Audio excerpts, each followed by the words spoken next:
Welcome to Astounding Stories of Space and Time. I'm Mardell, and this week's story is Where the World is Quiet by Henry Kuttner. Shh, let's begin. Fra Raphael drew the llama wool blanket closer about his narrow shoulders, shivering in the cold wind that screamed down from the Wasken. His face held great pain. I rose, walked to the door of the hut, and peered through fog at the shadowy haunted lands that lifted toward the sky, the Cordilleras that make a rampart along Peru's eastern border. "There's nothing," I said, "only the fog, Fra Raphael." He made the sign of the cross on his breast. "It is the fog that brings the terror," he said. "I tell you, Signor White, I have seen strange things these last few months, impossible things. You are a scientist. Though we are not of the same religion, you know also that there are powers not of this earth." I didn't answer, so he went on. 3 months ago it began, after the earthquake. A native girl disappeared. She was seen going into the mountains, toward Waskan along the pass, and she did not come back. I sent men out to find her. They went up the pass, found the fog grew thicker and thicker, until they were blind and could see nothing. Fear came to them, and they fled back down the mountain. A week later, another girl vanished. We found her footprints. The same canyon? See, and this same result. Now, 7 girls have gone, one after the other, all the same way. And I, Signor White. Fra Raphael's pale, tired face was sad as he glanced down at the stumps of his legs. I could not follow, as you see. 4 years ago, an avalanche crippled me. My bishop told me to return to Lima, but I prevailed on him to let me remain here. For these natives are my people, Signor. They know and trust me. The loss of my legs has not altered that. I nodded. I can see the difficulty now, though. Exactly. I cannot go to Waskan and find out what has happened to our girls. The natives, well, I chose 4 of the strongest and bravest and asked them to take me up the pass. I thought that I could overcome their superstitions, but I was not successful. How far did you go? I asked. A few miles. Not more than that. The fog grew thicker until we were blinded by it, and the way was dangerous. I could not make the men go on. Fra Raphael closed his eyes wearily. They talked of old Inca gods and devils, Manco Capac and Oello Huaco, the children of the sun. They are very much afraid, Signor White. They huddle together like sheep and believe that an ancient god has returned and is taking them away, one by one. And one by one, they are taken. Only young girls, I mused. And no coercion is used, apparently. What's up toward Waskan? Nothing but wild llamas and the condors. And snow, cold, desolation. These are the Andes, my friend. Okay, I said, it sounds interesting. As an anthropologist, I owe it to the Foundation to investigate. Besides, I'm curious. Superficially, there is nothing very strange about the affair. 7 girls have disappeared in the unusually heavy fogs we've had ever since the earthquake, nothing more. I smiled at him. However, I think I'll take a look around and see what's so attractive about Waskan. I shall pray for you, he said. Perhaps. Well, Signor, for all the loss of my legs, I am not a weak man. I can stand much hardship. I can ride a burro. I don't doubt your willingness, Fra Raphael, I said, but it's necessary to be practical. It's dangerous and it's cold up there. Your presence would only handicap me. Alone, I can go faster. Remember, I don't know how far I'll have to travel. The priest sighed. I suppose you are right when... Now, my burro's packed. Your porters? They won't go, I said wryly. They've been talking to your villagers. It doesn't matter. I'll go it alone. I put out my hand and Fra Raphael gripped it strongly. Vaya con Dios, he said. I went out into the bright Peruvian sunlight. The Indios were standing in straggling knots, pretending not to watch me. My porters were nowhere in evidence. I grinned, yelled a sardonic goodbye, and started to lead the burro toward the pass. The fog vanished as the sun rose, but it still lay in the mountain canyons toward the west. A condor circled against the sky. In the thin, sharp air, the sound of a distant rockfall was distinctly audible. White Waskin towered far away. A shadow fell on me as I entered the pass. The burro plodded on, patient and obedient. I felt a little chill. The fog began to thicken. Yes, the Indios had talked to me. I knew their language, their old religion. Bastard descendants of the Incas, they still preserved a deep-rooted belief in the ancient gods of their ancient race, who had fallen with Huayna Capac, the great Inca, a year before Pizarro came raging into Peru. I knew the Quichua, the old tongue of the mother race, and so I learned more than I might have otherwise. Yet I had not learned much. The Indios said that something had come into the mountains near Waskin. They were willing to talk about it, but they knew little. They shrugged with apathetic fatalism. It called the young virgins, no doubt for a sacrifice. Quien sabe? Certainly the strange thickening fog was not of this earth. Never before in the history of mankind had there been such a fog. It was, of course, the earthquake that had brought the visitant, and it was folly to seek it out. Well, I was an anthropologist and knew the value of even such slight clues as this. Moreover, my job for the Foundation was done. My specimens had been sent through to Callao by pack train, and my notes were safe with Fra Raphael. Also, I was young, and the lure of far places and their mysteries was hot in my blood. I hoped I'd find something odd, even dangerous, at Waskin. I was young, therefore somewhat of a fool. The first night I camped in a little cave, sheltered from the wind and snug enough in my fleece-lined sleeping bag. There were no insects at this height. It was impossible to make a fire, for there was no wood. I worried a bit about the burro freezing in the night. But he survived, and I repacked him the next morning with rather absurd cheerfulness.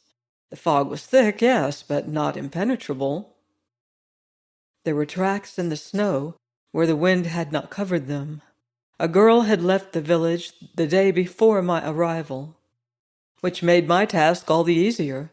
So I went up into that vast, desolate silence, the fog closing in steadily, getting thicker and thicker, the trail getting narrower, until at last it was a mere track. And then I was moving blind. I had to feel my way, step by step, leading the burro. Occasional tracks showed through the mist, showed that the native girl had walked swiftly, had run in places. So I assumed that the fog was less dense when she had come by this way. As it happened, I was quite wrong about that. We were on a narrow path above a gorge when I lost the burro. I heard a scrambling and clashing of hoofs on a rock behind me. The rope jerked out of my hand, and the animal cried out almost articulately as it went over.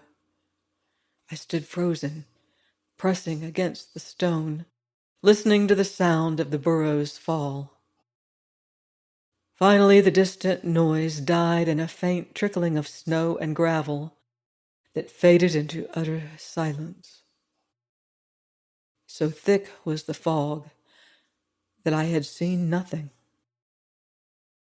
I felt my way back to where the path had crumbled and rotten rock had given way under the burro's weight.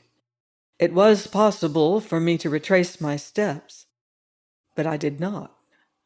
I was sure that my destination could not be much further. A lightly clad native girl could not have gone so far as Waskin itself. No, probably that day I would reach my goal. So I went on, feeling my way through the thick, silent bog. I was able to see only a few inches ahead of me for hours. Then abruptly the trail grew clearer, until at last I was moving in the shadowless, unearthly mist, over hard-packed snow, following the clearly marked footprints of a girl's sandals. Then they vanished without warning, and I stood hesitant, staring around. I could see nothing but a brighter glow in the misty canopy overhead, which marked the sun's position. I knelt and brushed away the snow with my hands, hoping to undo the wind's concealing work, but I found no more footprints. Finally, I took my bearings as well as I could and plowed ahead in the general direction the girl had been traveling. My compass told me I was heading due north. The fog was a living, sentient thing now, secretive, shrouding the secret that lay beyond its gray wall.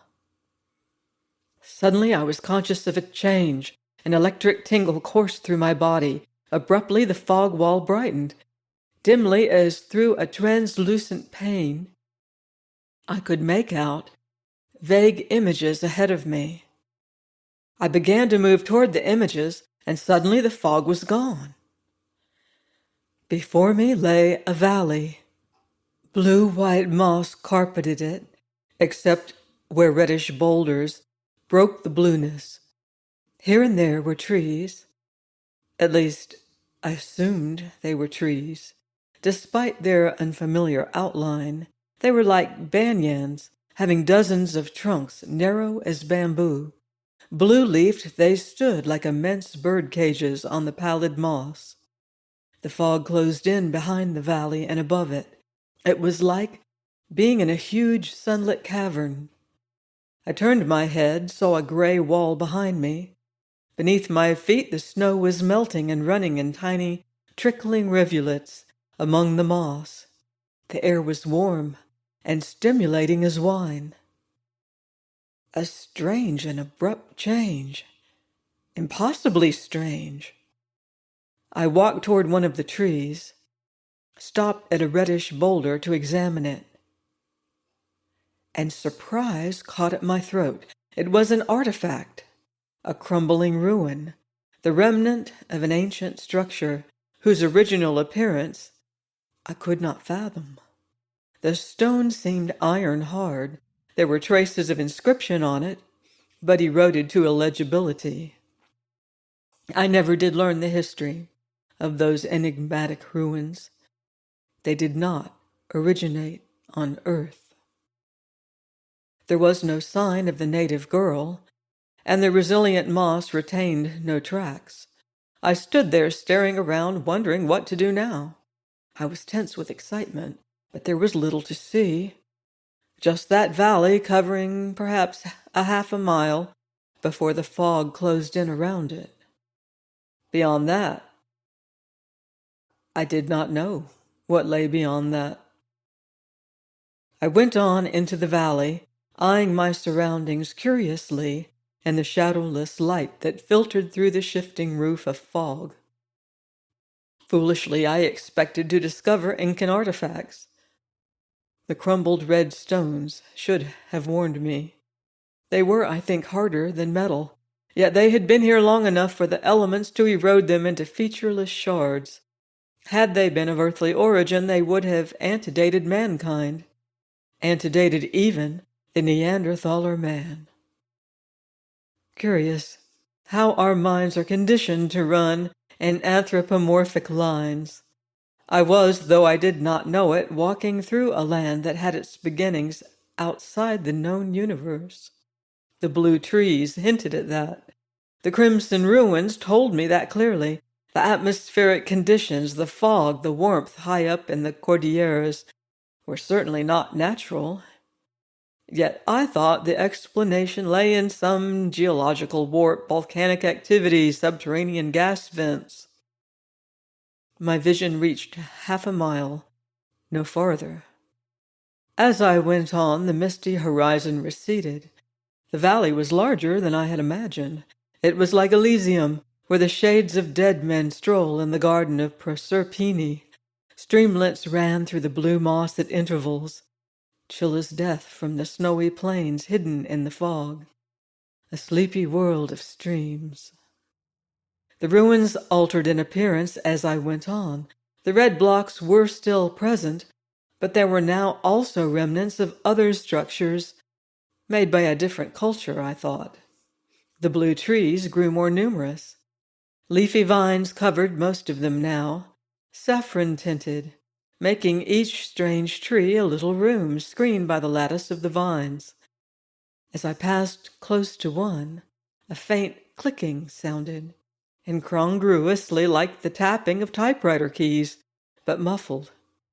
I saw movement and turned, my hand going to the pistol in my belt. The thing came out of a tree hut and halted, watching me. I felt it watching me, though it had no eyes. It was a sphere of what seemed to be translucent plastic, glowing with shifting rainbow colors, and I sensed sentience, intelligence, and its horribly human attitude of watchful hesitation. 4 feet in diameter it was, and featureless save for 3 ivory elastic tentacles that supported it, and a fringe of long, whip-like cilia about its diameter. Its waist, I thought. It looked at me, eyeless and cryptic. The shifting colors crawled over the plastic globe. Then it began to roll forward on the 3 supporting tentacles with a queer, swift, gliding motion. I stepped back, jerking out my gun and leveling it. "Stop!" I said, my voice shrill. "Stop!" It stopped, quite as though it understood my words or the gesture of menace. The cilia fluttered about its spherical body. Bands of lambent color flashed. I could not rid myself of the curious certainty that it was trying to communicate with me. Abruptly it came forward again, purposefully. I tensed and stepped back, holding the gun aimed. My finger was tightening on the trigger when the thing stopped. I backed off, nervously tense, but the creature did not follow. After I had got about 50 yards away, it turned back and retreated into the hut-like structure in the banyan tree. After that, I watched the trees warily as I passed them, but there were no other visitations of that nature. Scientists are reluctant to relinquish their so-called logic. As I walked, I tried to rationalize the creature, to explain it in the light of current knowledge. That it had been alive was certain. Yet it was not protoplasmic in nature. A plant developed by mutation, perhaps. But that theory did not satisfy me, for the thing had possessed intelligence, though of what order I did not know. But there were the 7 native girls, I reminded myself. My job was to find them, and quickly, too. I did at last find them. 6 of them, anyway. They were sitting in a row on the blue moss, facing one of the red blocks of stone, their backs toward me. As I mounted a little rise, I saw them, motionless as bronze statues, and as rigid. I went down toward them, tense with excitement, expectancy. Odd that 6 native girls sitting in a row should fill me with such feeling. They were so motionless that I wondered as I approached them if they were dead. But they were not. Nor were they, in the true sense of the word, alive. I gripped one by the bare shoulder, found the flesh surprisingly cold, and the girl seemed not to feel my touch.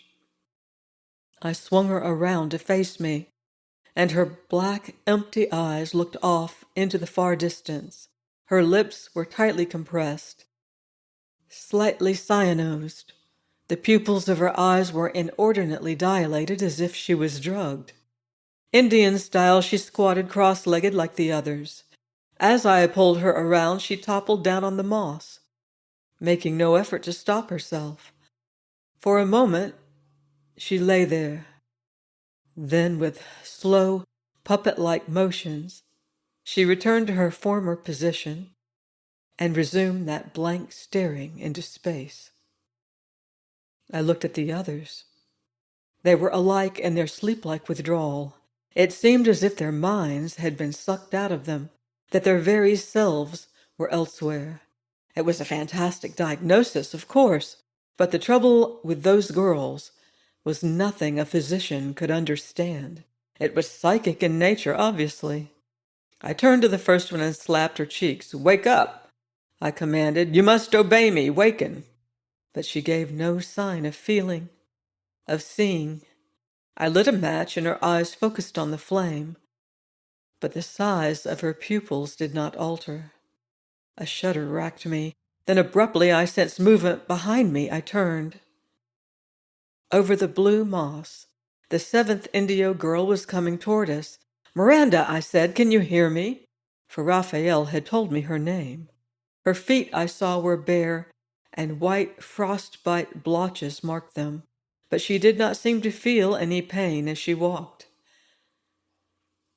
Then I became aware that this was not a simple Indio girl. Something deep within my soul suddenly shrank back with instinctive revulsion. My skin seemed to crawl with a sort of terror. I began to shake so it was difficult to draw my gun from its holster. There was just this young native girl walking slowly toward me, her face quite expressionless, her black eyes fixed on emptiness. Yet she was not like other Indios, not like the 6 other girls sitting behind me. I can only liken her to a lamp in which a hot flame burned. The others were lamps that were dead, unlit. The flame in her was not one that had been kindled on this earth, or in this universe, or in this space-time continuum either. There was life in the girl who had been Miranda Val, but it was not human life. Some distant, skeptical corner of my brain told me that this was pure insanity, that I was deluded, hallucinated. Yes, I knew that, but it did not seem to matter. The girl who was walking so quietly across the blue, yielding moss had wrapped about her like an invisible, intangible veil something of the alienage that men, through the aeons, have called divinity. No mere human, I thought, could touch her.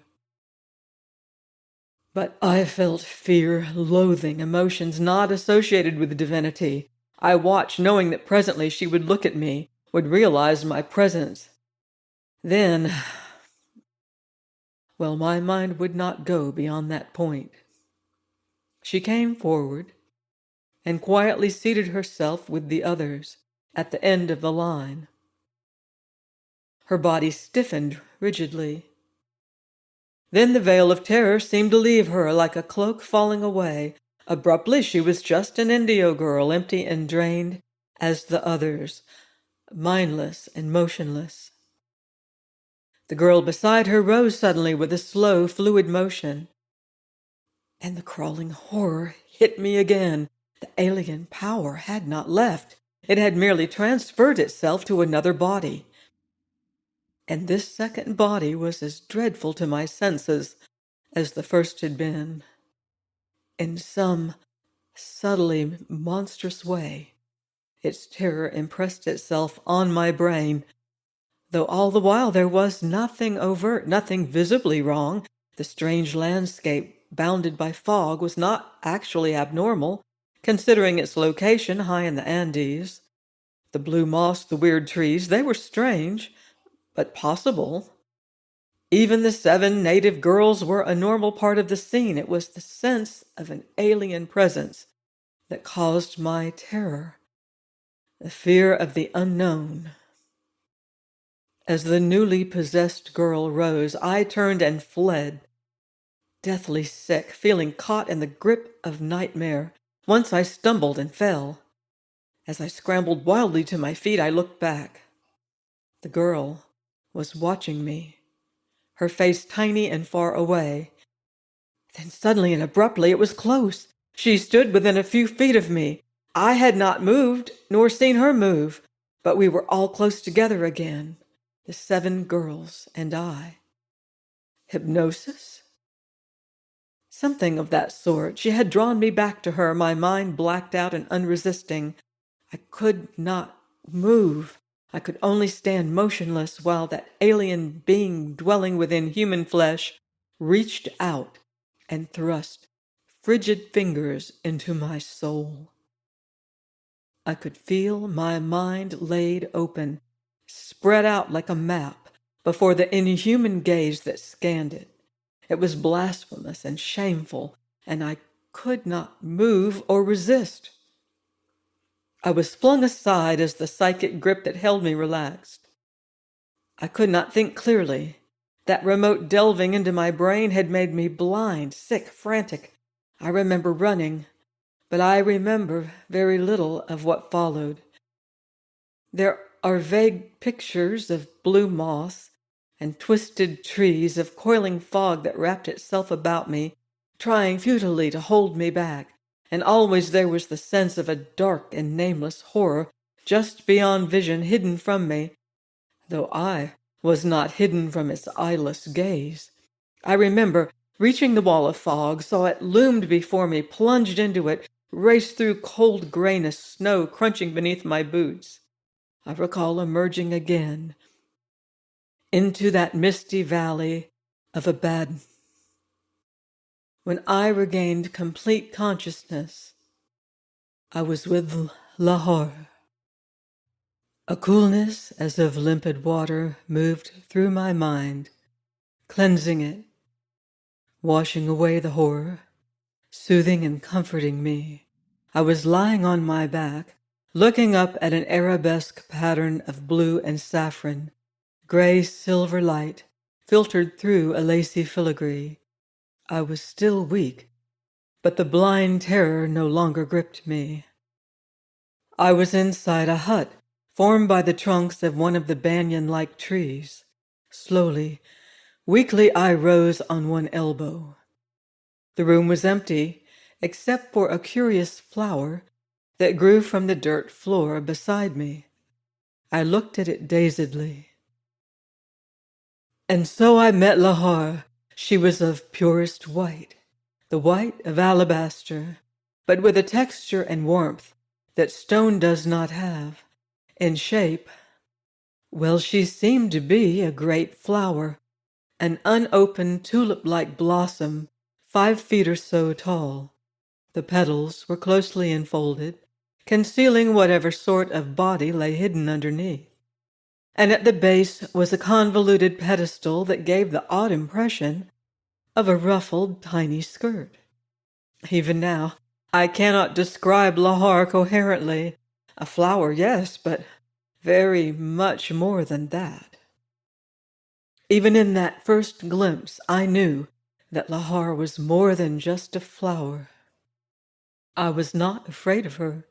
She had saved me, I knew, and I felt complete trust in her. I lay back as she spoke to me telepathically, her words and thoughts forming within my brain. You are well now, though still weak, but it is useless for you to try to escape from this valley. No one can escape. The other has powers I do not know, and those powers will keep you here. I said, you are? A name formed within my mind. Lahar, I am not of your world. A shudder shook her, and her distress forced itself on me. I stood up, swaying with weakness. Lahar drew back, moving with a swaying, bobbing gait, oddly like a curtsy. Behind me a clicking sounded. I turned, saw the many-colored sphere force itself through the banyan trunks. Instinctively, my hand went to my gun, but a thought from Lahar halted me. "It will not harm you. It is my servant." She hesitated, groping for a word. "A machine, a robot.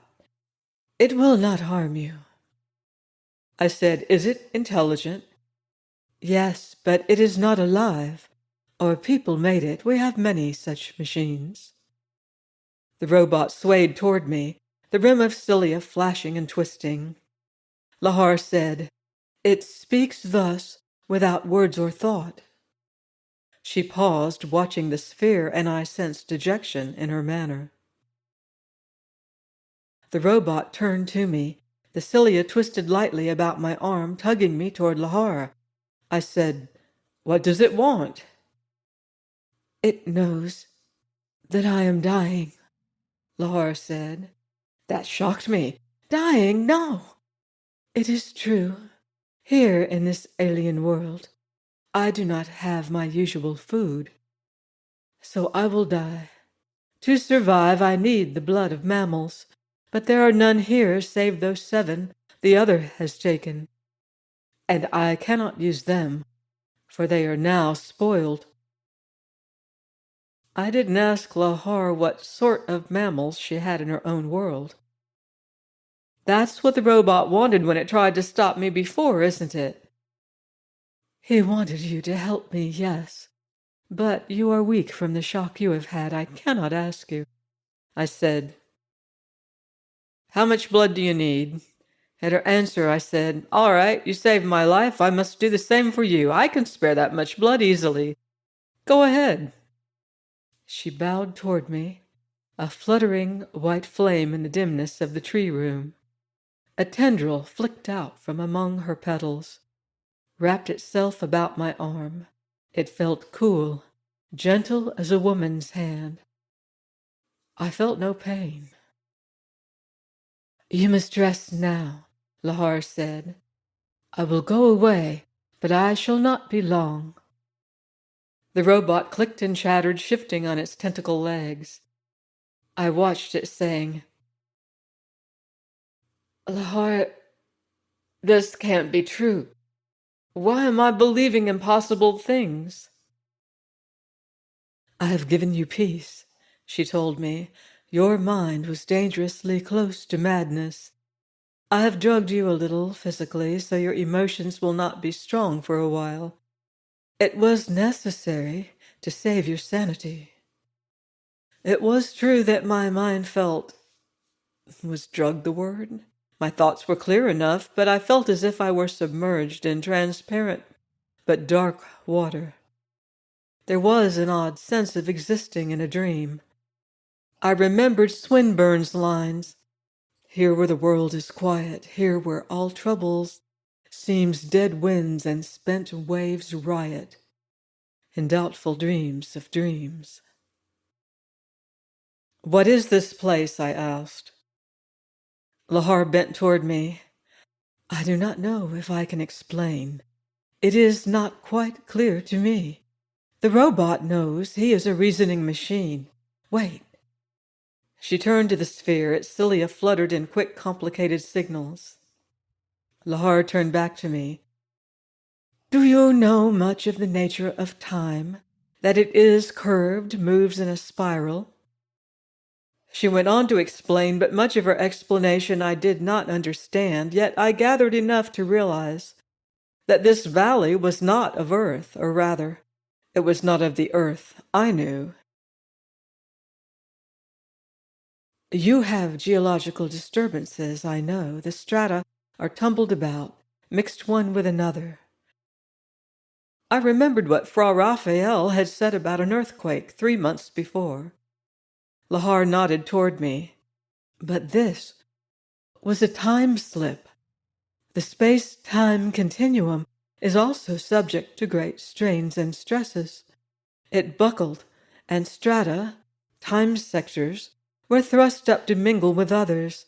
This valley belongs to another age, as do I and the machine, and also the other. She told me what had happened. There had been no warning. One moment she had been in her own world, her own time. The next she was here with her robot, and with the other. I do not know the origin of the other. It may have lived either in your future or your past. This valley, with its ruined stone structures, is probably part of your future. I had never heard of such a place before. The other may be of the future also. Its shape, I do not know. She told me more. Much more.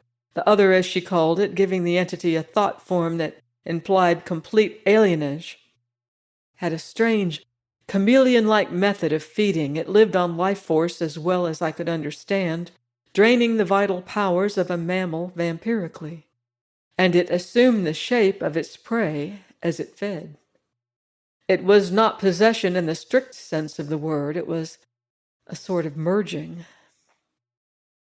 Humanity is inclined to invest all things with its own attributes, forgetting that outside the limitations of time and space and size, familiar laws of nature do not apply. So even now I do not know all that lay behind the terror in that Peruvian valley. This much I learned: the other, like Lauren or Robot, had been cast adrift by a time slip, and thus marooned here. There was no way for it to return to its normal time sector. It had created the fog wall to protect itself from the direct rays of the sun which threatened its existence. Sitting there in the filigreed silver twilight, beside Laura, I had a concept of teeming universes, of space-time, of an immense spiral of lives and civilizations, races and cultures, covering an infinite cosmos. And yet, what had happened? Very little in that inconceivable infinity, a rift in time, a dimensional slip, and a sector of land and 3 beings on it had been wrenched from their place in time and transported to our time stratum. A robot, a flower that was alive and intelligent and feminine. And the other. The native girls, I said, what will happen to them? They are no longer alive, Lahar told me. They still move and breathe, but they are dead, sustained only by the life force of the other. I do not think it will harm me. Apparently it prefers other food. That's why you've stayed here? I asked. The shining velvety calyx swayed. I shall die soon. For a little while I thought that I might manage to survive in this alien world, this alien time. Your blood has helped. The cool tentacle withdrew from my arm. But I lived in a younger time where space was filled with certain energizing vibratory principles. They have faded now, almost to nothing, to what you call cosmic rays, and these are too weak to maintain my life. No, I must die, and then my poor robot will be alone. I sensed elfin amusement in that last thought. It seems absurd to you that I should think affectionately of a machine, but in our world there is a rapport, a mental symbiosis between robot and living beings. There was a silence. After a while I said, I'd better get out of here and get help to end the menace of the other. What sort of help I did not know. Was the other vulnerable? Lahar caught my thought. In its own shape, it is vulnerable, but what that shape is, I do not know. As for your escaping from this valley, you cannot. The fog will bring you back. I've got my compass. I glanced at it and saw that the needle was spinning at random. Lahar said, The other has many powers. Whenever you go into the fog, you will always return here. How do you know all this? I asked. My robot tells me. A machine can reason logically better than a colloid brain. I closed my eyes, trying to think. Surely it should not be difficult for me to retrace my steps to find a path out of this valley. Yet I hesitated, feeling a strange impotence. "Can't your robot guide me?" I persisted. "He will not leave my side. Perhaps—" Lahar turned to the sphere, and the cilia fluttered excitedly. "No," she said, turning back to me. "Built into his mind is one rule, never to leave me. He cannot disobey that." I couldn't ask Lahar to go with me. Somehow I sensed that the frigid cold of the surrounding mountains would destroy her swiftly. I said, "It must be possible for me to get out of here. I'm going to try anyway." "I will be waiting," she said, and did not move as I slipped out between two trunks of the banyan-like tree. It was daylight, and the silvery grayness overhead was palely luminous. I headed for the nearest rampart of fog. Lahar was right. Each time I went into that cloudy fog barrier, I was blinded. I crept forward, step by step, glancing behind me at my footprints in the snow, trying to keep in a straight line. And presently I would find myself back in the valley. I must have tried a dozen times before giving up. There were no landmarks in that all-concealing grayness, and only by sheerest chance would anyone blunder into this valley, unless hypnotically summoned like the Indio girls. I realized that I was trapped. Finally, I went back to Lahore. She hadn't moved an inch since I had left, nor had the robot, apparently. "Lahore," I said, "Lahore, can't you help me?" The white flame of the flower was motionless, but the robot cilia moved in quick signals. Lahar moved at last. "Perhaps," her thought came, "unless both induction and deduction fail, my robot has discovered a chance for you.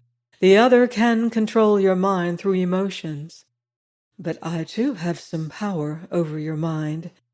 If I give you strength, wall you with a psychic shield against intrusion, you may be able to face the other. But you cannot destroy it unless it is in its normal shape. The Indio girls must be killed first." Killed? I felt a sense of horror at the thought of killing those poor, simple native girls. "They're not actually alive now. They are now a part of the other. They can never be restored to their former life." "How will destroying them help me?" I asked. Again Lahar consulted the robot. "The other will be driven from their bodies. It will then have no hiding place and must return to its own form. Then it can be slain." Lahar swayed and curtsied away. "Come," she said. "It is in my mind that the other must die. It is evil, ruthlessly selfish, which is the same thing. Until now I have not realized the solution to this evil being, but seeing into your thoughts has clarified my own. And my robot tells me that unless I aid you, the other will continue ravening into your world. If that happens, the time pattern will be broken. I do not quite understand, but my robot makes no mistakes. The other must die." She was outside of the banyan now, the sphere gliding after her. I followed. The three of us moved swiftly across the blue moss, guided by the robot. In a little while we came to where the 6 Indio girls were squatting. They had apparently not moved since I had left them.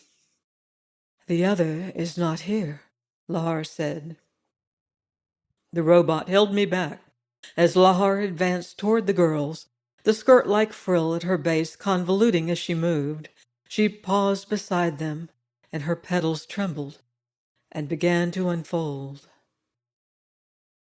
From the tip of that great white blossom A fountain of white dust spurted up. Spores or pollen it seemed to be. The air was cloudy with whiteness. The robot drew me back and back again. I sensed danger. The pollen seemed to be drawn toward the Indios, spun toward them in dancing mist motes. It settled on their bronze bodies, their limbs and faces. It covered them like a veil until they appeared to be 6 statues, white as cold marble, there on the blue moss. Lahar's petals lifted and closed again. She swayed toward me, her mind sending a message into mine. "The other has no refuge now," she told me. "I have slain the girls." "They're dead?" My lips were dry. What semblance of life they had left is now gone. The other cannot use them again. Lahar swayed toward me. A cool tentacle swept out, pressing lightly on my forehead. Another touched my breast above the heart. "I give you of my strength," Lahar said. "It will be as shield and buckler to you. The rest of the way, you must go alone." Into me, a tide of power flowed. I sank into cool depths, passionless and calm. Something was entering my body, my mind and soul, drowning my fears, stiffening my resolve. Strength of Lahar was now my strength. The tentacles dropped away, their work done. The robot Cilia signaled, and Lahar said, "Your way lies there. That temple, do you see it?" I saw it, far in the distance, half shrouded by the fog.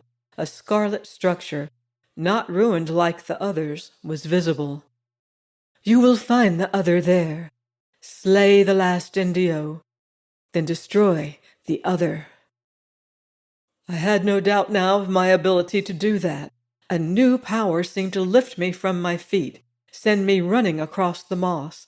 Once I glanced back to see Lahar and her robot standing motionless, watching me. The temple enlarged as I came nearer. It was built of the same reddish stone as the other ruined blocks I had seen. But erosion had weathered its harsh angles, till nothing now remained but a rounded, smoothly sculptured monolith, 20 feet tall, shaped like a rifle shell. A doorway gaped in the crimson wall. I paused for a moment on the threshold. In the dimness within, a shadow stirred. I stepped forward, finding myself in a room that was tall and narrow, the ceiling hidden in gloom. Along the walls were carvings I could not clearly see. They gave a suggestion of inhuman beings that watched. It was dark, but I could see the Indio girl who had been Miranda Val. Her eyes were on me, even though the protecting armor of Lahar's strength. I could feel their terrible power. The life in the girl was certainly not human. "Destroy her," my mind warned. "Destroy her quickly." But as I hesitated, a veil of darkness seemed to fall upon me. Utter cold, a frigidity as of outer space lanced into my brain. My senses reeled under the assault. Desperately blind and sick and giddy, I called on the reserve strength Lahar had given me. Then I blacked out. When I awoke, I saw smoke coiling up from the muzzle of the pistol in my hand. At my feet lay the Indio girl dead. My bullet had crashed into her brain, driving out the terrible dweller there. My eyes were drawn to a farther wall. An archway gaped there. I walked across the room, passed under the archway. Instantly I was in complete Stygian darkness. But I was not alone. The power of the other struck me like a tangible blow. I have no words to tell of an experience so completely disassociated from human memories. I remember only this. My mind and soul were sucked down into a black abyss where I had no volition or consciousness, It was another dimension of the mind where my senses were altered. Nothing existed there but the intense blackness beyond time and space. I could not see the other, nor conceive of it. It was pure intelligence stripped of flesh. It was alive, and it had power, power that was godlike. There in that great darkness, I stood alone, unaided, sensing the approach of an entity from some horribly remote place where all values were altered. I sensed Lahar's nearness. Hurry, her thought came to me, before it wakens. Warmth flowed into me. The blackness receded. Against the farther wall, something lay. A thing bafflingly human.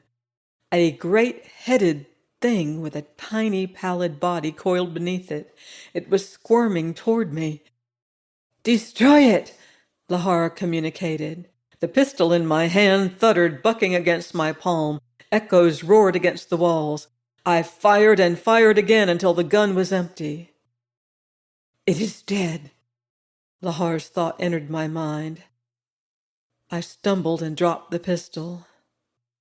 It was the child of an old super race, a child not yet born.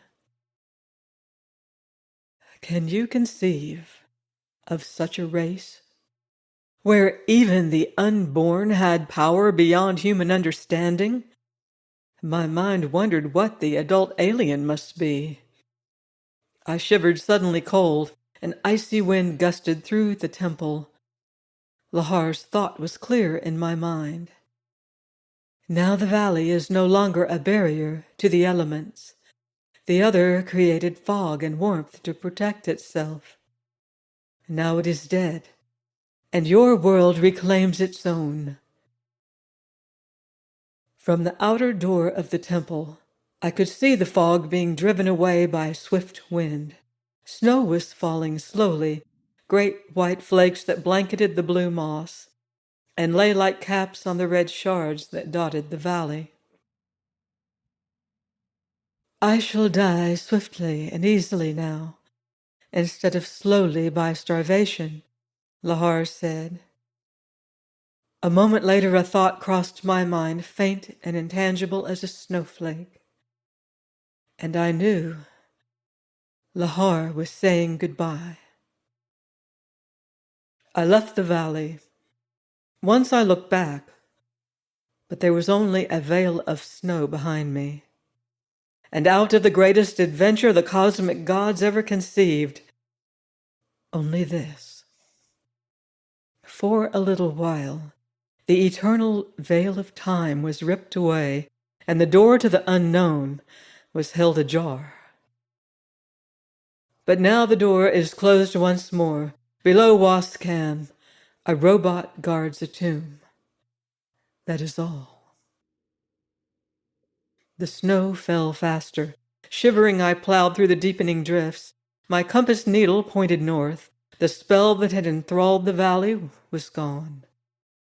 Half an hour later, I found the trail, and the road to safety lay open before me. Fra Raphael would be waiting to hear my story. But I did not think that he would believe it. There are universes unknown and unexplored, planets and strange life forms waiting to be discovered. The mysteries of time and space, a riddle yet to be solved. Join me next week for another exciting adventure on Astounding Stories of Space and Time.